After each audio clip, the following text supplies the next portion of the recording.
ओल चिकी का विरोध क्यों होना चाहिए या नहीं होना चाहिए? जहां से विवाद उत्पन्न हो रहा है वो है संथाल पुराना दुमका से। गिने चुने विद्यार्थी ओल चिकी को इस तरह से अपमानित करना, दूषित करना और विरोध जताना, ये बहुत बड़ा अपमान है, बहुत बड़ा। पंडित रघुनाथ मुर्मू ओल चिकी के जन्मदाता आविष्कारक हैं और संताली भाषा का उन्होंने आविष्कार किया। भारत के साहित्य अकादमी मान रहा है तो फिर उस पर विवाद नहीं बल्कि तो गर्व की बात हो, तो फिर विवाद करने वाले कौन है और क्यों, इसके पीछे एजेंडा क्या है? विवाद करने वाले उन लोग संथाल तो हैं, बट वो जो है ना कन्वर्टेड है, क्रिश्चियन धर्म को एडॉप्ट किया। वहीं से विरोध है जहाँ शिबू सोरेन का 3 बार मुख्यमंत्री होना है, वहीं से विरोध हो रहा है। जहाँ हेमंत सोरेन 2 बार मुख्यमंत्रित्व का नेतृत्व किया है, पूरे भारत देश में जो इसका विरोध नहीं है, केवल दुमका से विरोध हो रहा है। संथाल समाज में करोड़ों संथाल भाषा बोलने वाले 1 करोड़ से कम नहीं, वो एक आदर्श बन चुका है। उसका विरोध का कोई माने नहीं होता है और उनको सबक सीखना चाहिए कि आप रोमान से नहीं चलेगा,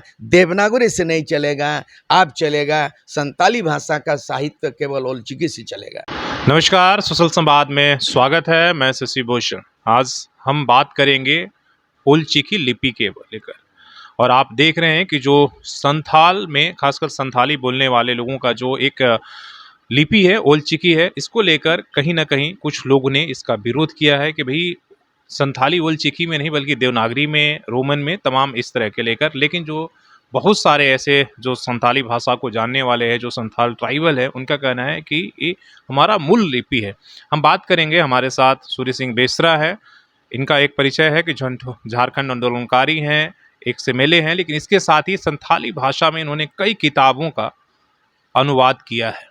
तो हम बात करेंगे ये क्या ओल चिकी का विरोध होना चाहिए या संथाली जो भाषा है ओल चिकी लिपि में ही होना चाहिए, इनका क्या कहना है। इसलिए कि एक कई तरह के किताबों का ओल चिकी में एक तरीके से संथाली में इसका अनुवाद कर रहे हैं, लिखकर लोगों तक पहुंचा रहे हैं कि ताकि संथाली भाषा और ओल चिकी के लोगों तक प्रचार हो, लोग पहुंचे और समझे।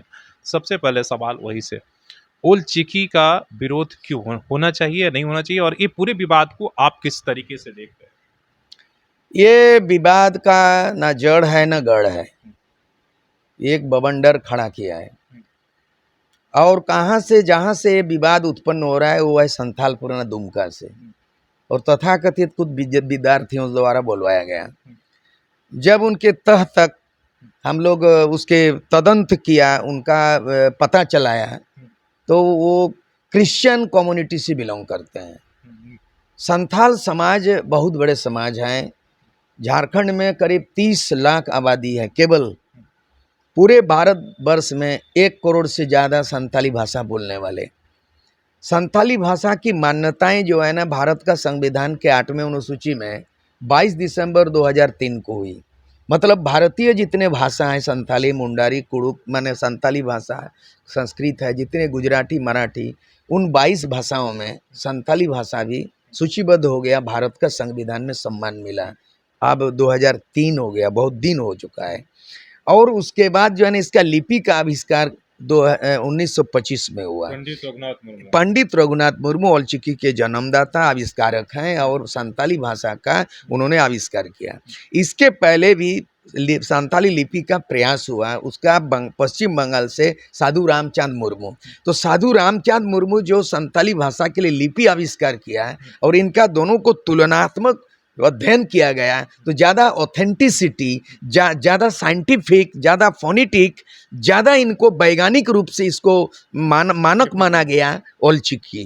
तो ओल चिकी का अगर मान्यता दिया जाएगा तो 1979 में ज्योति बसु बंगाल के मुख्यमंत्री थे, वो बेंत कुंदरी झाड़ग्राम में उनको पंडित रघुनाथ मुर्मू को उनको बुला के एक महान व्यक्तित्व पंडित का उपाधि दे करके परसी सिंह चांदो, अर्थात सिंह चांदो का मतलब धरती नहीं, परसी भाषा के सूर्य देव, उसका उपाधि मिला। और 1979 में ताम्रपत्र दे के ये संथाल समाज के भाषा का लिपि का आविष्कार के रूप में सम्मान मिला। और तब से ये आगे बढ़ा। अब ये जो है ना, यूनेस्को बोला जाता है इंटरनेशनल मानक में, वो लिपि को मान्यता मिल गया। कोई भी लिपि, जब भाषा का लिपि आविष्कार होता है तो यूनेस्को एक संस्था है जिसमें मानक में आता है लिपि सही है कि नहीं, तो वहाँ यूनेस्को भी मान्यता दे दिया है। दूसरी बात, साहित्य अकादमी भारत सरकार ने उसको जितने भी लैंग्वेज हैं करीब करीब माने देश के 24 भाषा में हर साल साहित्य अकादमी पुरस्कार मिलता है। सौभाग्य से मैं भी मधुशाला का संथाली वलचिकी में अनुवाद किया है 2017 में डॉक्टर हरिवंश राय बच्चन की उस एकदम क्या बोलेंगे उसको इतने बड़े हिंदी के काव्यों का इतिहास उसको मैं अनुवाद में मेरा भाग्य था। मुझे तो भी गर्व की बात है ना, इसमें विवाद तो होना ही नहीं चाहिए। नहीं खासकर जो संथाली समाज है वो तो उसके लिए गर्व की बात है कि जिस भाषा को, जिस लिपि को संविधान ने माना, जिसको यूनेस्को मान रहा है, भारत के साहित्य अकादमी मान रहा है, तो फिर उस पर विवाद नहीं बल्कि तो गर्व की बात हो। तो फिर विवाद करने वाले कौन है और क्यों, इसके पीछे एजेंडा क्या है? विवाद करने वाले लोग हमको लगता है ये वाद विवाद जो शुरू हो गया हमको लगता है ना समझी है, अज्ञानता का प्रमाण इन लोगों ने दिया है। उन लोगों ने एक तो कहा कि ये ओलचिकी इस तरह का, मैं आपको बता रहा हूँ कि मान लिया जाए हम देवनागरी में लिखेंगे उप, तो ये जो उप माने इसका बाल, तो उसका होगा ऊ और ब, उब नहीं होगा, तो उप, तो वो शब्द देवनागरी में नहीं है। और अगर हम कहेंगे कि मन मन, तो हम लिखेंगे हिंदी में मोह में आकर दो माद होगा, मन मन नहीं होगा, तो माद लिखा जाएगा। तो इस तरह से शब्द ओलचिकी में निकाला गया है उड मन है, उड इस तरह का। तो ये अप्रोप्रिएट ओलचिकी के बिना संथाली लैंग्वेज ना तो रोमन स्क्रिप्ट में लिखा जाएगा, ना तो देवनागरी में, ना बांग्ला में। तो ये भी साइंटिफिक इसको मानक माना गया कि ओलचिकी ही संथाली लैंग्वेज के एकमात्र लिपि। दूसरी बात है डॉक्टर सुनीति चटर्जी जो भारत देश के सबसे बड़ा भाषा विद्वान होते हैं, सभी भाषा के ज्ञानी और भाषा शास्त्री बोला जाता है डॉक्टर सुनीति चटर्जी, उन्होंने एक इंग्लिश में एक लाइन में कहा कि without a single script there can not be a single language. माने वो कह रहे हैं किसी भी भाषा का विकास किसी निर्दिष्ट लिपि के बिना नहीं हो सकता है। तो हमारा संताली भाषा का हम देवनागरी में क्यों लिखें, संताली भाषा को बांग्ला लिपि में क्यों लिखें, संताली भाषा को उड़िया लिपि में क्यों लिखें? हर एक भाषा का अपनी लिपि है, उसी पर मान्यता मिली है। तो ये जो संथाल प्रणाली का बाद में हम लोगों ने पता चलाया कि उन लोग संथाल तो हैं बट वो जो है ना कन्वर्टेड है, क्रिश्चियन धर्म को एडॉप्ट किया। और पूरे जो है पूरे झारखंड की बात बता रहे हैं या पूरे भारत देश में जो इसका विरोध नहीं है, केवल दुमका से विरोध हो रहा है। इसके पीछे कोई एजेंडा है, वहीं से विरोध, राजनीतिक एजेंडा, हाँ वहां से विरोध है। जहाँ झारखंड मुक्ति मोर्चा का गढ़ है वहीं से विरोध है। जहाँ शिबू सोरेन का 3 बार मुख्यमंत्री होना है वहीं से विरोध हो रहा है। जहाँ हेमंत सोरेन 2 बार मुख्यमंत्रित्व का नेतृत्व किया है उसका पूरा परिवार सीता सोरेन, बसंत सोरेन टोटल। तो ये तो समझाने की बात, राजनीतिक उत्तरदायित्व तो झारखंड मुक्ति मोर्चा के पुरोधा उनका जरूरत था, शिबू सोरेन का, हेमंत सोरेन का, लेकिन इन लोगों ने ऐसे छोड़ दिया। इसीलिए इसका विरोध में इतना ज्यादा हो गया कि टसल हो गया कि पूरे भारत देश में संथाल 2% क्रिश्चियन हुआ है। पूरे टोटल संथाल पॉपुलेशन में 2% है और 2% के कुछ जो है कोई परसेंटेज नहीं है।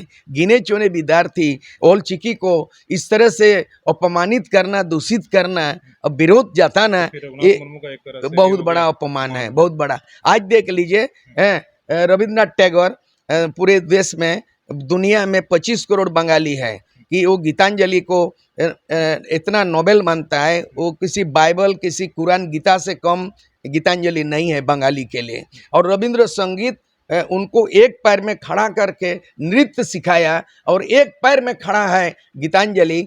25 करोड़ बंगाली को रविंद्र संगीत के सूत्र में बांध दिया है।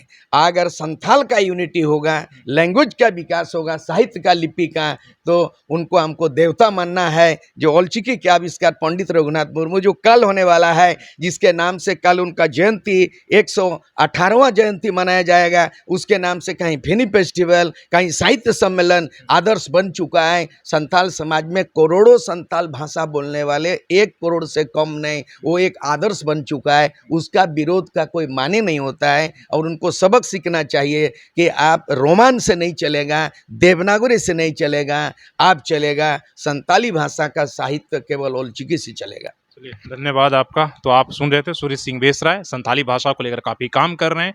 कई ग्रंथों को, कई किताबों को ये चाह रहे हैं कि जो है ओलचिकी में एक तरीके से अनुवाद करके अपने जो समाज के लोग हैं उन तक पहुंचाए और भाषा को एक तरीके से जो संथाली भाषा है ओलचिकी को मजबूत किया जाए। और सच में अगर जब भारत के संविधान ने इस संथाली भाषा को मान्यता दिया तो बिना किसी अपने स्क्रिप्ट, जिन्होंने कहा कि बिना अपनी जो है लिपि का किसी भाषा को मान्यता नहीं मिलता है।